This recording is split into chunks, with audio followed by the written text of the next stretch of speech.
прекрасные мероприятия, куча, множество необычных, оригинальных стендов. Я из Подмосковья прошла уже почти все стенды.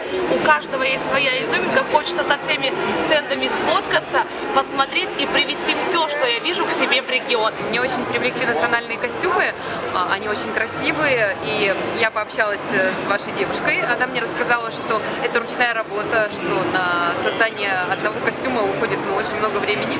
Это буквально произведение искусства. Также мне рассказали, что у вас Новый год, вы отмечаете национальный праздник, ну вот надеваете все самые яркие наряды. И еще меня очень привлек мамонт. Вообще удивительная скульптура, поражает воображение, как вы это все сделали, как вы это сюда все довезли из Якутии. Спасибо большое, было очень приятно и познавательно. Ну, это один из лучших стендов самого большого региона России. Вот.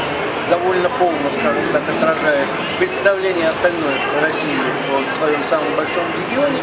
Собственно говоря, и я думаю, что для знакомства зарубежных коллег, зарубежных участников, которых здесь собралось из более чем 180 стран мира, этот стенд тоже весьма репрезентативен. Мне кажется, была прекрасная церемония открытия, прекрасный ход, чтобы ученые, общественные деятели и так далее делили одну сцену с поп-звездами и, что называется, качали зал некоторые гораздо более круто, чем даже поп-звезды.